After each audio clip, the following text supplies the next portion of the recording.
유비는 삼국지의 주인공이라고 볼 수 있는 인물이지만 삼국지를 읽어본 사람들이 유비에 대해 갖고 있는 생각들은 그 좋은 부하들을 가지고도 제대로 써먹지도 못한 나약하고 무능한 군주라는 의견들이 많습니다.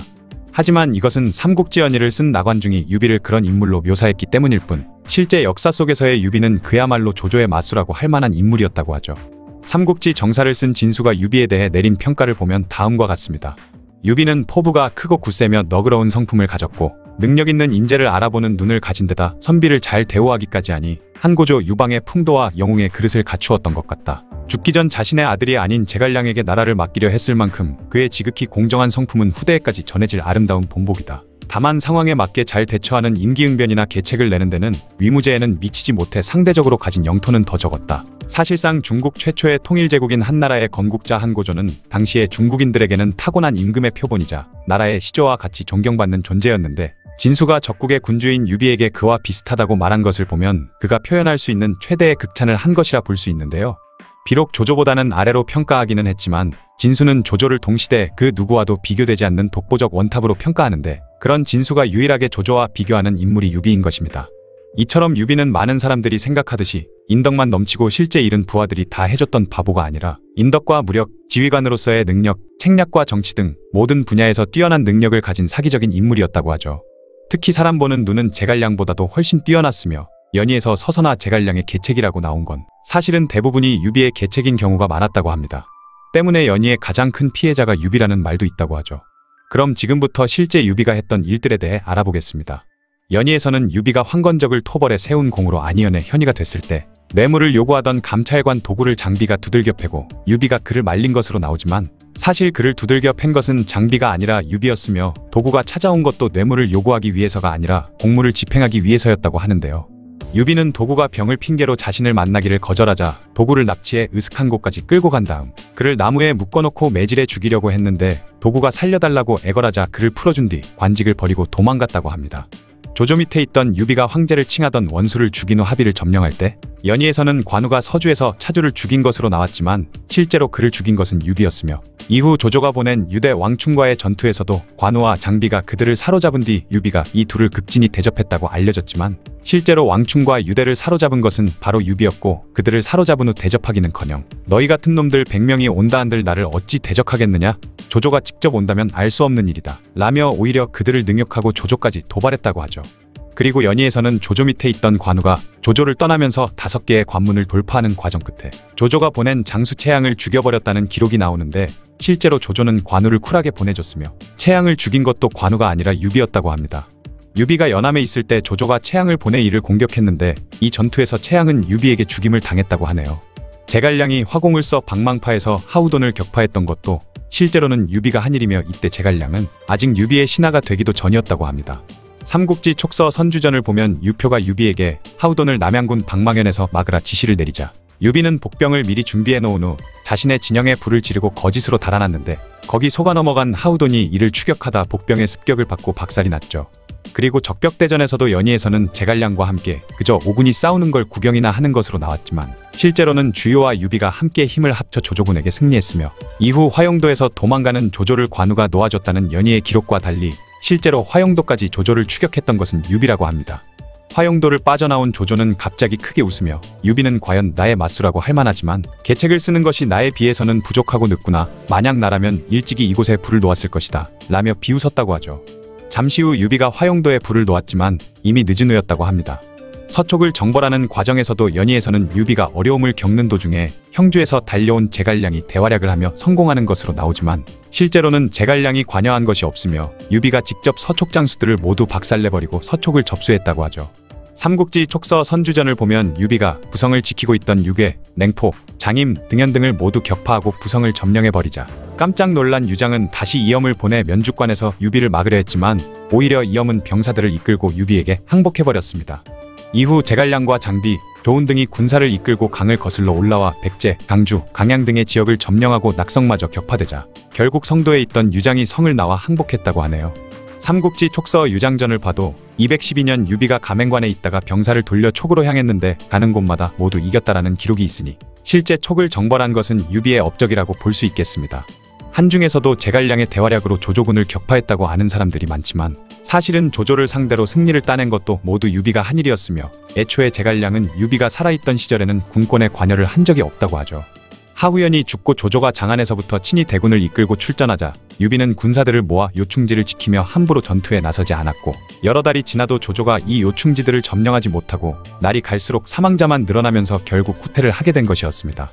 이릉대전에서의 패배 때문에 유비의 군사적 재능을 낮춰보는 경우가 많지만 삼국지를 통틀어 최고의 군사적 재능으로 평가받는 조조조차 끝내 오나라를 상대로 똑같이 크게 참패를 당한 경우가 있었으며 심지어 이릉대전 당시 총나라의 주력이라 할 수 있는 관우, 장비, 황충, 법정 등은 이미 사망한 상태였고 제갈량, 조은, 마초, 위원 등은 후방에 남아 있었죠.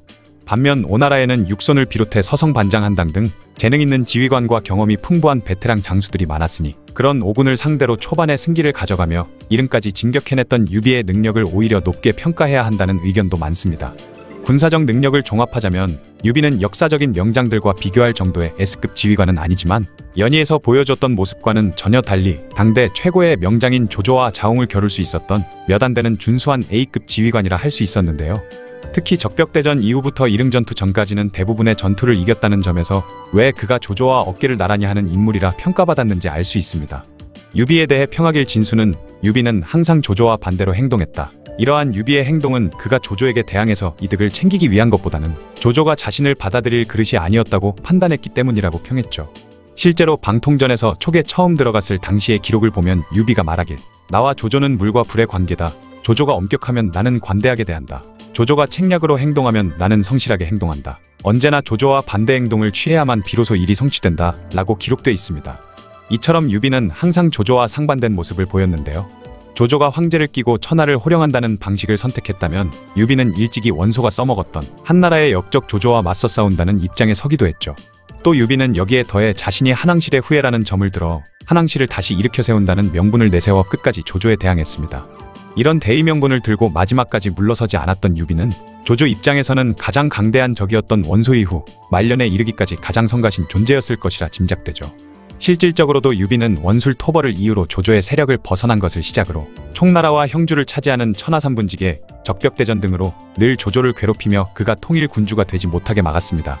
조조는 유비를 가리켜 자신과 함께 천하의 단 둘뿐인 영웅이라 말했으며 적벽에서 패한 뒤에도 유비는 나의 영원한 맞수라고 평가했고 유비는 언제나 그런 조조와 반대되게 행동했죠. 이러한 점들을 보면 그들은 항상 서로가 상대방을 의식하는 라이벌이었다고 보입니다.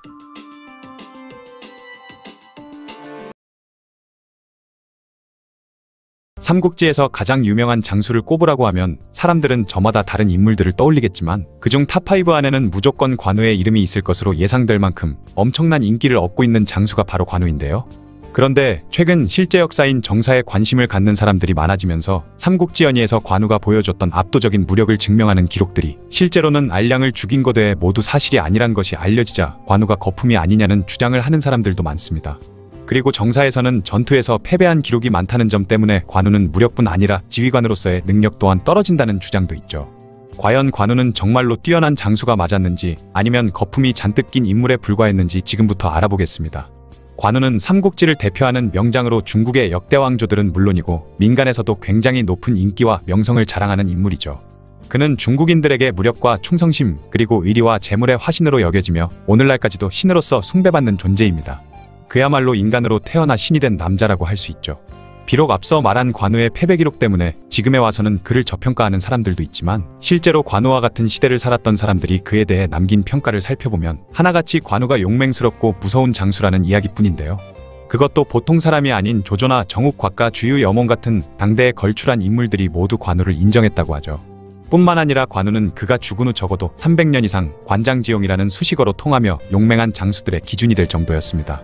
그리고 그가 받은 만인지적이라는 칭호는 그저 무예가 뛰어나기만 한 사람에게 붙여지는 것이 아니라 용맹과 병법이 모두 뛰어난 장수에게 주어졌던 것이라고 하니 그의 지휘관으로서의 능력 또한 간접적으로 증명하는 셈이라고 할 수 있는데요. 관우가 패한 전투의 임팩트가 워낙 강해서 그렇지 사실 그 전투들은 그 자리에 누굴 데려놔도 이기기 힘든 상황이었죠.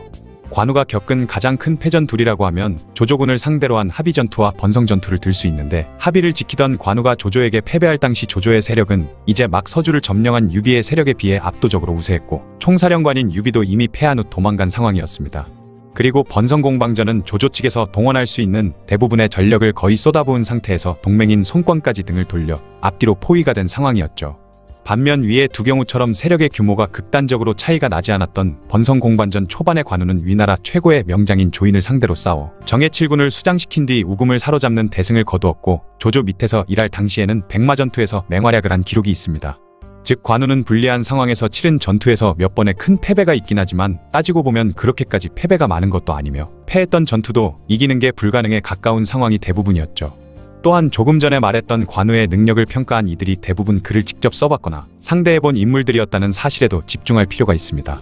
조조, 곽가, 주유, 여몽 등은 대부분 용병술과 군략에 뛰어났던 인물들이므로 관우라는 인물의 역량을 과대평가했을 가능성이 매우 낮으며, 조조를 제외하고는 관우와 별다른 친분도 없었기 때문에 굳이 관우를 위한 립서비스를 해줄 이유도 없는 인물들이었죠. 그런데도 누구 하나 관우를 만만하게 여긴 이들이 없고 오히려 관우를 이용해야 한다든가 경계해야 한다고 말한 기록만 가득합니다. 특히 주유와 조조의 평가에 주목할 필요가 있는데, 주유는 적벽대전과 남군 공방전 등에서 관우와 장비의 활약상을 가까이서 직접 본 후 만약 내가 관우와 장비를 부리면 서촉을 평정하고 조조를 상대로도 해볼 만하다는 말까지 했다고 하죠. 주유뿐만이 아니라 여몽 또한 손권에게 관우는 용맹하고 군사를 부리는 게 보통이 아니라 대적하기 어렵다고 이야기한 기록이 있다고 합니다. 육손과 더불어 오나라 최고의 명장이라고 평가받는 두 사람이 모두 관우의 군사적 능력을 매우 높게 평가했던 것이죠. 그리고 조조 또한 관우를 직접 써본 후 한수정우라는 높은 직위를 주면서까지 어떻게든 자기 편으로 만들려고 했으며, 번성공방전 당시에는 조인이 수세에 몰리자 1차적으로 우금과 방덕을 파견해서 구원을 시도했으며, 이들이 격파당하자 서왕을 추가로 투입했고 서왕마저 실패하자 지원 병력을 추가적으로 더 보냈고, 합비 방향에 있던 장료와 양주 26군의 사령관 하우동까지 관우를 막기 위해 형주 쪽으로 불러들인 것은 물론 손권이 혹시라도 쳐들어올 수 있는 회남 지역의 병사들까지 박박 긁어모아서 모두 형주로 보내고 있었다고 하는데요. 그렇게 조조는 오직 관우 한 사람 때문에 한중 방면에서 유비를 경계해야 하던 장합과 이미 사망한 악진을 제외한 나머지 오자양장 전원을 동원했고 오나라의 위협을 받을 수 있는 회남까지 텅 비웠다는 결론이 나옵니다. 이쯤 되면 조조가 겁이 많거나 관우를 과대평가했을 가능성보다는 관우가 천하의 조조쯤 되는 인물조차도 저렇게 경계할 만큼 뛰어난 장수였을 가능성이 훨씬 높을 것이라고 짐작할 수 있죠. 그리고 위나라의 유협은 조조가 한중을 정벌한 직후에 지금 이 기세를 몰아 입주에 유비를 치지 않으면 오히려 유비에게 역공을 당할 수도 있다는 조언을 할 정도로 전략적 식견이 있는 인물이었는데, 이런 유협도 총나라는 소국이고 장수는 관우뿐이다 라는 말을 남겼습니다. 또한 유비군 내에서도 관우는 주로 비상시에 최고사령관인 유비를 대신하는 존재로 여겨졌던 기록이 많죠. 실제로 유비는 자신이 병력을 이끌지 않을 때에는 대부분의 경우 관우에게 그 병력을 통솔하게 했습니다. 서촉으로 떠난 유비가 관우를 형주에 남겼던 이유도 단순히 관우가 가장 믿을 수 있는 인물이라서가 아니라 관우가 충분히 단독으로 형주를 지켜낼 수 있으리라 생각했기 때문인 것이죠. 물론 관우가 번성전투에서 끝내 조인을 이기지 못하기는 했지만 이것은 당시 관우와 조인이 받던 외부 지원의 수준에도 큰 차이가 있었다는 것을 고려해 볼 필요가 있습니다. 관우의 후방에 있던 미방과 부사인 반주는 각각 후방에서 물자를 지원하는 일을 맡았음에도 관우가 만족할 만한 보급을 해준 적이 없었죠. 반면 위나라는 조인이 수세에 몰리자 정예 7군과 우금 방덕 서왕을 지원군으로 보낸 데다 이들이 구원에 실패하자 조조 본인도 지원을 가려 했으며 손권까지 동원해 관우의 뒤를 치려는 계획을 짜기도 했습니다. 이런 상황에서 관우가 결국 번성을 얻지 못하고 서왕에게 뚫린 것을 단순히 관우의 역량이 부족하다고 결론 짓기에는 너무 가혹하다고 볼 수 있죠. 번성전투에서 관우는 홍수가 나기 이전에도 위나라 최고 명장인 조인과 맹장 방덕을 상대하면서 동시에 오자양장의 우금과 정예 7군 군세를 상대로 대등하게 맞서 싸웠고, 홍수가 발생하자 조인을 번성에 몰아넣은 후 우금을 격파해 사로잡았고 포로로만 무려 3만 명을 잡았으며 방덕을 죽이기까지 했습니다. 이렇듯 원정을 나가서 명장들을 상대로 연달아 전공을 세운 기록은 삼국시대 전체를 통틀어도 그렇게 흔하지 않은 기록이죠. 정사 삼국지가 알려지면서 시간이 갈수록 위나라 제1의 장수였던 조인에 대한 평가는 올라가는데, 정작 그 조인을 번성에 몰아넣은 관우의 능력에 대해서는 여전히 저평가되는 경우가 많은 것이 현실입니다. 물론 관우가 용맹이나 지휘관으로서의 능력은 이렇게 뛰어났지만 오나라와의 관계를 악화시키면서 양쪽에 협공을 받게 된 것이라든가 미방 부사인 등 부하들이 배신하면서 위기에 몰리게 된 것을 보면 정치력이나 조직을 관리하는 능력에는 높은 점수를 주기가 힘들겠죠.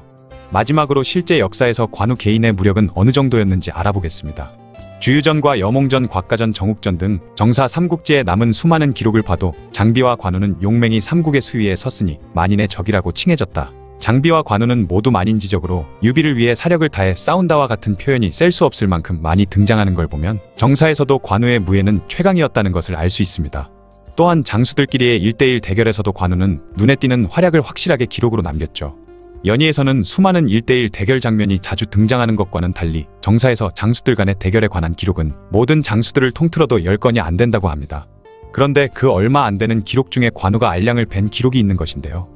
개인의 무력만으로 적진을 돌파해서 사령관을 단숨에 죽이고 돌아온 이라는 삼국지 전체를 통틀어서 알량을 격파한 것이 유일할 만큼 압도적인 무력을 보여준 것이 바로 관우이기 때문에 그의 개인 무력은 오히려 연희보다 정사에서 더 높이 평가받죠. 장수들 간의 1대1 대결이란 것이 정사에는 거의 등장하지 않는 싸움 방식인데 연희에서는 나관중이 보는 사람의 재미를 추구하기 위해 원래는 없던 장면들을 창작해서 넣게 되었고, 그 덕분에 관우의 활약 역시 많이 늘어났긴 했지만 다른 용맹한 장수들의 활약 또한 늘어나게 되면서 실제로 독보적인 공을 세운 관우의 활약은 저평가를 받는 황당한 상황이 돼버린 것입니다. 오늘은 삼국지에서 가장 인기가 많은 장수를 뽑을 때 제갈량 관우와 함께 제일 많이 언급되는 조운에 대해 알아보겠습니다. 조운은 강직하고 온화한 성품을 갖고 있으며 공과 사의 구분이 뚜렷해서 일처리가 공정했고 높은 직위와 공적에도 불구하고 늘 겸손하고 청렴한 모습을 보였죠. 비록 관우처럼 신으로 추앙받지는 못했지만 오히려 그런 점이 사람들에게 더 친숙하게 여겨지면서 예전부터 지금까지도 사람들에게 많은 사랑을 받고 있습니다. 정사 삼국지의 저자 진수는 조운을 평할 때 유비의 조화라는 표현을 하며 매우 높은 평가를 내렸다고 하죠. 그리고 조운은 위험을 무릅쓰고 주군에게 충언을 하거나 목숨을 걸고 주군의 가족을 보호하는 등 가진 능력만 뛰어난 것이 아니라 주군에 대한 충성심도 대단한 장수였습니다. 게다가 조운별전에 따르면 신장이 8척의 용모도 남자답게 잘생겼다고 하니 그야말로 모든 걸 다 가진 엄친아였다고 볼 수 있겠네요. 여담으로 조운의 별칭 중 하나인 호위장군은 곁에서 주군을 보호하고 지키는 역할의 호위무사 같은 것이 아니라 호랑이 같은 위세를 떨치는 장군이란 뜻을 가진 직위라고 합니다. 현대에 와서 역사적 인물들에 대한 재평가가 이루어짐에 따라 관우와 장비를 비롯한 여러 삼국지의 인물들이 재평가되는 와중에도 조운은 앞서 말한 것처럼 흠집을 잡을 만한 부분이 거의 없는 수준이기 때문에 시간이 갈수록 완벽한 인물로 평가가 더 좋아지고 있다고 하죠. 조운은 원래 한복이 다스리던 기주에서 말단 관리로 일했지만 원소가 한복에게서 기주를 뺏는 모습을 보고는 공손찬의 아래로 들어가게 됩니다. 그 무렵 유비 또한 공손찬 밑에 몸을 의지하고 있었는데 공손찬의 난폭한 성격에 기가 질려 있었던 조운은 같이 공손찬의 부하로 있던 유비를 눈여겨보게 되었죠. 유비 역시 그런 조운을 높이 평가하게 되면서 둘은 서로 깊은 친분을 맺게 되었다고 합니다. 그 뒤 조운이 형의 장례를 치르러 잠시 고향으로 돌아가게 됐을 때 절대로 당신의 은덕을 잊지 않겠다 라는 말을 유비에게 남겼다고 하죠. 이 말은 조운이 공손찬 밑으로는 다시 돌아가지 않겠다는 뜻을 간접적으로 암시한 것으로 유비 또한 그것을 눈치챘습니다. 그리고 훗날 조조에게 서주를 잃은 유비가 원소를 의지하자 조운은 유비를 찾아가 그의 부하로 들어가게 되죠. 정사의 기록을 보면 유비가 조운과 같은 침대에서 잠을 잤다고 되어 있을 만큼 이때부터 관우나 장비와 동등한 대우를 받은 것으로 묘사되어 있다고 합니다. 201년 조운은 연암에서 패배한 유비를 따라 신야로 가게 되었고 207년 유표가 죽자 형주에서 후계 문제로 내분이 일어난 틈을 타 조조가 본격적인 남방정벌에 나서게 되는데요. 이때 조운은 장판파에서 그의 생애를 통틀어 가장 큰 공을 세우게 됩니다. 자신을 따르겠다고 나선 백성들을 거느리던 유비가 강릉으로 향하던 도중 그들을 추격하던 조조군에게 장판파에서 기습을 당하게 되며 서로가 생사를 알 수 없을 만큼 긴박한 상황이 되었는데 이때 유비의 부하 중 한 사람이 조운이 조조군에 항복하기 위해 북쪽으로 떠난 것 같다는 보고를 올렸죠. 하지만 유비는 크게 화를 내며 조운이 자신을 버릴 리가 없다 말했고 얼마 뒤 조운은 그의 부인인 간부인과 아들 유선을 모두 구해 유비에게로 무사히 돌아왔습니다. 연희에서는 이때 조운이 100만 대군을 뚫고 유선을 구해왔다고 나오지만 실제로 그가 상대한 것은 5,000명의 기병이었다고 하는데요. 단순 숫자로만 보면 너무 차이가 심하기 때문에 조운의 공이 별것 아닌 것처럼 느껴질 수도 있지만 이때 조운이 상대했던 부대는 바로 조조의 최정예 기병으로 유명한 호표기였죠. 그런 최강의 기병 5,000을 상대로 혼자 싸우면서 주군의 후계자를 무사히 구해내 돌아온 것입니다. 물론 조운 입장에서는 유선을 구해서 피신하는 것이 최우선 목적이었으므로 무력 충돌은 최대한 피하면서 돌아왔을 가능성이 높죠. 침착하고 냉정한 성격의 조운이라면 호표기가 추적할 루트는 최대한 회피하면서 오직 아두를 구하는 데 초점을 두었을 확률이 높습니다. 때문에 이 부분을 두고 조조군의 정예기병과 정면으로 붙어 그들을 박살내면서 돌파해낸 것이 아니라고 실망하실 분들도 있겠지만 오히려 조운의 장수로서의 상황 판단력이 굉장히 뛰어났다고 볼 수도 있겠죠. 게다가 조운과 호표기 5,000명 사이에 충돌이 아예 없었다고 볼 수는 없는 것이 처음에 간부인과 유선을 찾기 위해서 조운이 북쪽으로 홀로 돌파할 때도 유비를 찾기 위해 남쪽으로 향하던 호표기와 마주치지 않았을 리가 없습니다. 이런 상황에서 당연히 유비가 피신한 남쪽에서 북쪽으로 올라오는 조운을 본 호표기는 당연히 그를 적이라 판단했겠죠. 때문에 부대를 나눠서 유비를 수색 중인 호표기의 소규모 부대와 유비의 가족을 찾아다니던 조운 간에는 계속해서 전투가 벌어졌을 것이고, 결국에는 간부인과 아두를 무사히 데려온 결과로 봐서 조운은 그 과정에 있었던 호표기 부대와의 전투 모두에서 승리하거나 호표기 본대의 소식이 전해지기 전에 성공적으로 퇴각했을 것이라 짐작됩니다. 무려 호표기와 같은 정예 부대와 전투를 치르면서도 간부인과 아두를 무사히 구출하는 데 성공했다는 것은 조운이 얼마나 뛰어난 무력과 판단력을 가졌는지 잘 알게 해주는 증거죠. 위기에서 벗어난 후 조운은 아문 장군이 되었는데, 아문 장군이란 대장기를 꽂아놓은 부대, 즉 사령관이 머물고 있는 부대의 책임자로서 사령관인 유비의 직속 부대를 지휘하는 역할이라고 합니다. 때문에 조운은 유비 곁에서 최측근으로 활동했다는 사실을 알 수 있죠. 이후 유비는 촉으로 떠나면서 형주에 남은 손부인이 제멋대로 행동하며 자신의 집안 사람들을 마음대로 휘두를 것을 걱정해 특별히 조운에게 유비 집안의 일을 맡길 정도였다고 하는데요. 유비가 촉으로 떠날 때 형주에 남았던 사람은 조운 말고도 관우와 장비 그리고 제갈량까지 있었음에도 굳이 조운에게 그 일을 맡겼던 건 그만큼 유비가 그런 면에서 조운을 가장 믿었다는 증거라고 보입니다. 그에게 조운은 자리를 비웠을 때 자신의 집안일을 맡길 수도 있었던 존재인 것이죠. 이후 한중공방전에서는 황충과 함께 작전을 수행하게 되었는데, 황충이 적의 군량을 뺏기 위해 나간 후 오랜 시간 돌아오지 않자 상황을 보러 수십 기의 기병만 이끌고 나갔다가 갑작스럽게 조조의 대군과 마주치게 됩니다. 병력차가 너무나도 심한 상황이었지만 조운은 침착하게 치고 빠지는 스타일의 전투를 벌이며 조조군을 당황하게 만든 후 무사히 황충을 구해내 돌아갔죠. 이후 그런 조운을 잡으려고 조조군이 다시 추격해오자 조운은 마치 그들을 맞이하는 것처럼 진지에 문을 활짝 열어둔 채 깃발을 숨기고 북을 치지 말라는 명령을 내렸습니다. 잠시 후 조운의 진영 앞에 도착한 조조군이 그런 촉군 진영의 모습을 보고 복병이 있지 않을까 의심에 머뭇거렸고, 그 모습을 본 조운이 갑자기 북을 치고 세뇌를 쏘며 적군을 공격하자 혼란에 빠진 조조군은 큰 패배를 당하게 되었죠. 다음날 아침 조운의 활약을 전해들은 유비는 조운의 몸은 모두 간덩어리다라는 말을 남기며 호랑이 같은 위세를 떨치는 장군이라는 뜻의 호위장군이라는 별명을 지어줬습니다. 유비가 죽은 후 제갈량이 1차 북벌을 떠나자 조운도 그를 따라 출전했는데, 가정전투에서 마속이 패배하며 촉군이 뒤로 물러나게 된 상황에서 조운은 부장인 등지와 함께 촉군의 최후방을 지키며 아군의 피해를 줄이는 데 성공했죠. 제갈량이 그런 조운의 공을 칭찬하며 그에게 상을 내리려 하자 조운은 오히려 전쟁에서 패한 장수가 상을 받을 수는 없는 일이라며 자신에게 내릴 상을 병사들에게 돌려 그들을 위로해달라는 청을 올렸습니다. 그 말을 들은 제갈량은 크게 감탄하며 왜 선제께서 살아계셨을 때 조운을 그토록 믿으셨는지 알겠다는 말을 남겼죠.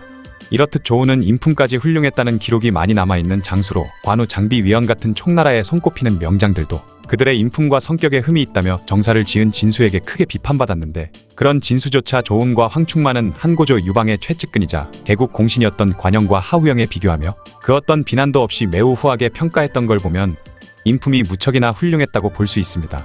즉 조운은 장수의 기본 덕목인 용맹과 냉철함을 겸비한 용장임과 동시에 그 외의 분야에서도 훌륭한 인격과 성품을 가진 인물이란 소리죠.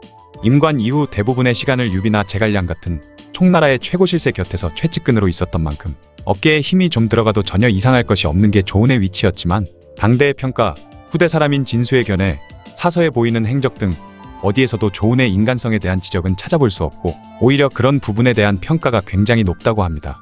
마지막으로 조운이 부대를 이끄는 지휘관으로서의 능력은 부족하다는 의견이 있는데, 조운의 특기 분야는 애초부터 야전군 사령관이 아니었죠. 조운은 야전군 지휘보단 황군과 국경을 수비하고 유비나 제갈량의 곁을 지키는 일종의 친위대장 역할로 활약했습니다. 유비와 제갈량이 조운에게 맡긴 일들을 보면 조운의 주요 역할은 야전에서의 작전 지휘가 아니라 근위대를 이끌고 유비를 직접 수행하거나 정예병들을 선발해 군대를 관리 감독하는 것이었음을 알 수 있죠. 전투에 투입되는 상황이 있더라도 일군의 지휘관보다는 총사령관인 유비나 제갈량의 직속 돌격대장을 맡거나 별동대 또는 부대의 후방 관리 역할을 주로 맡았습니다.